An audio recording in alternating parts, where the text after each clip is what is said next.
شیخ حماسی صاحب ډېرې ښې او جالبې خبرې کړې دي. زه خو ډېر زیات وخندولم. نو د چاپلوسانو په اړه باندې خبرې کړې دي. راځئ چې په ګډه سره یې واورو. و یو ورځ بادشاه ناست و. د بادشاه یو خادم و. د بادشاه یو خادم و، یو بادشاه ناست و، د بادشاه سره خادم هم ناست و. نو بادشاه ویلي چې یاره دا تور بانجان ته مې ډېر زړه سوی ده. بانجان خو پېژنئ که نه، بادنجان. دې ته مې ډېر زړه سوی ده چې دا خو مې خوړلی وای، سخت خوند به یې راکړی و، سخت مې زړه ورته سوی. نو د خادم ورته ویلې بارک الله فی بازنجان. دا چاپلوس طالبانو دی، باچا چاپلوس دی ته وایي. نو بس لا یې غمازې غوښتنه وکړه چې بانجان ته مې ډېر زړه سوی چې خوړلی مې وای. نو هغه ویلي د چاپلوس بارک الله فی بازنجان، الله دې په بازنجان کې برکت واچوي. هو سید المأکولات، دا د مأکولاتو سید ده. شحم بلا لحم، که نه شحم بلا لحم، واز ده د غوښه بیخي سته ده نه پکې. سمک بلا سحک، مایه یې د بیخي شوغکې نه لري، داسې خوندور شی ده.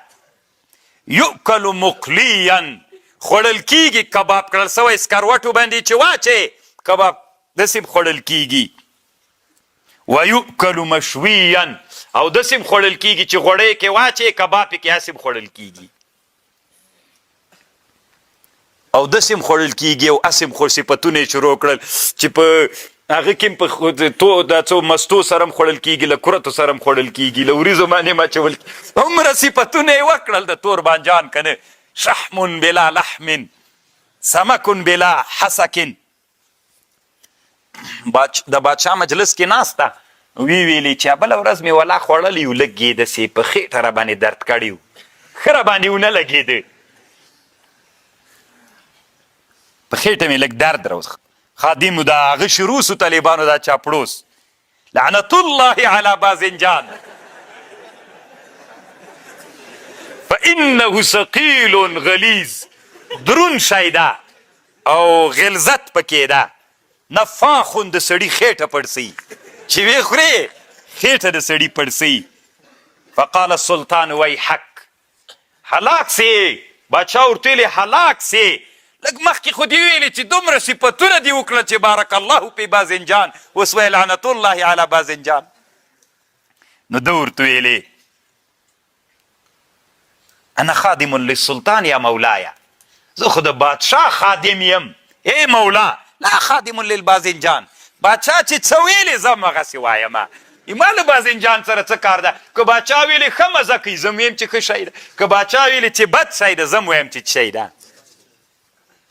اذا قال السلطان نعم قلت له نعم، اذا قال السلطان لا، نو زه هم ویم چې لا. طالبانو نن بازنجانونه ډېر، د بازنجان واسطین ډېر سوي دي. طالبان بادشاهان چې له لارې نه باسي، وزیران والیان چې له لارې نه باسي، طالبانو د بازنجان صفت کوونکي.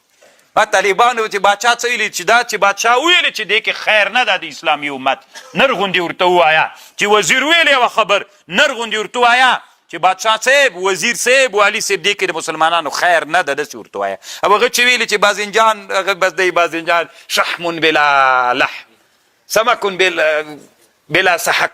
نو داس طالبانو دا انسانان بادشاهان خرابوي.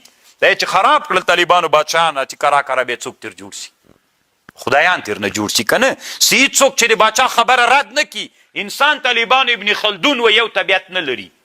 انسان د ټولنې نه طبیعت اخلي. چې د انسان نه اوس مثلا باچا د وزیر د والي ده، چې ټول چاپلوسان تر نه راچارپیر سي او ورته وایي چې داسې او خوبونه باندې مې ولیدلې، چې دی خو نور خلک نه ویني که نه، دی هغه خلک ویني چې ده سره دي، نور خلک د ده له سترګو پناه سي. نو باچا ته وایي چې غټ سو. یوه خبر هم نه ردېږي طالبانو، یوه خبر هم د دې باچا نه رد کېږي. ټول چاپلوسان تر نه راچارپیري چې نه ردېږي نه ردېږي نه ردېږي.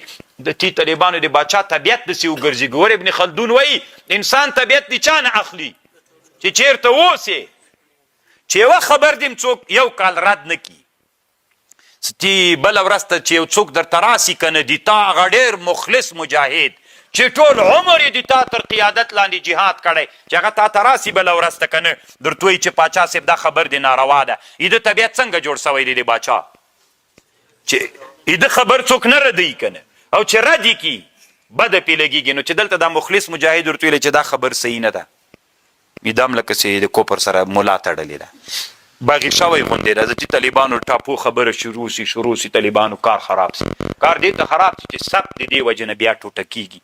الله دې وکړي طالبانو ورونو چې تاسې ابن خلدون هم ووایئ او الله عز وجل داسې وخت راولي چې د موږ د مدرسو برخه په نصاب کې یو جلد یو څه برخې د ابن خلدون هم ګرځېدلي وي. انسان طالبانو دا اوس تاسې څه د طالبانو کې ما مریدان سي، طالبانو بل فرض مریدان مې سي، پښې مې مچو کوئ، زنګنونه مې مچو کوئ، لاسونه مې بې طالبانو داسې مې همداسې بیخي هېڅوک نه راپرېږدئ ته نه مې تاسې ملګري سئ. نو طالبانو که کال ته نه و نو خو ځکه تاسې ما ته وایي چې قسم ده په خوب مې ولیده داسې بل رقم ته روان به دي. نو زه چې خو تاسې نه زه متاثر کېږم چې وسړی دا خو یو به دروغ وایي، دا بل شیخ ته ګوره، بل سپینګیري ته ګوره، بل مجاهد ته. نو طالبانو داسې مو غټ کړم، څه کال طالبانو وړکی سړی وم، کال ته پیر سومه طالبانو، بل کال ته شیخ الاسلام سومه طالبانو، بل کال ته زه چې بله ورځ ته دا سړی ناره کوي یاره عیسی علیه السلام زه یم چې له اسمانه راکته کېږي، بېګا شپه راکته سومه. او دې باندې چې طالبانو کې پیاتو نسی بیا وایي چې انا ربکم الاعلی نعوذ بالله.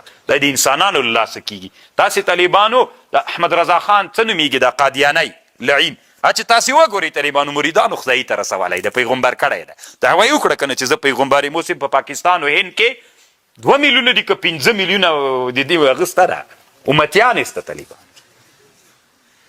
والله مو طالبانو چاپلوسانو نه وساته. د بانجان صفت به کوئ که د باچا تابع به یئ. بانجان کې چې شی ولغه به وایې ښه شی ده که بد ښه شی نه ده. طالبانو مرض سړي ته وراچوي، همدا یې صفت ده طالبانو. صحیح ده د الله رزق ده خو طالبانو ګټې نشته کې. که باچا ویلي چې ښه ده ته به وایې شحم بلا لحم. نو د شیخ صاحب جالبې خبرې تاسو واورېدلې. رښتیا هم عمر ډېر لنډ ده او انسان باید خپل شخصیت ته وګوري، خپل شخصیت جوړ کړي، تر څو پورې به بس کله یو ته جګېږي او کله بل ته ټیټېږي که نه، کله یو ته په لاس باندې نامه باندې ولاړې او کله د یو چا داسې یو انسانان زموږ ستاسو په ژوند کې حتما شته دي چې هېڅ حیثیت نه لري، شخصیت نه لري، غلط خلک دي. نو بیا هم موږ تاسو ورته بس چاپلوسي کوو او خان صاحب ورته وایو او رئیس صاحب ورته وایو او پلانکی صاحب او دا صاحب او هغه صاحب او ښه پوهېږو چې دا کوم کار موږ تاسو کوو دا صحیح نه ده. نو څه ضرور ده چې موږ تاسو چاپلوسي وکړو او یا خلکو ته جګ وټیټ شو. مهمه دا ده چې موږ تاسو انشاءالله یعنې شپې ته شپه ووایو او ورځې ته ورځ ووایو، تور ته تور ووایو او سپین ته سپین ووایو. دا مهمه خبره ده او هغه لوی عبرت ته چې موږ تاسو د شیخ صاحب له خبرو څخه واخیسته. که ویډیو مو خوښه شوې وي در سره لایک یې کړئ او خپل نظریات هم له موږ سره په کمنټ کې شریک کړئ. ډېره مننه.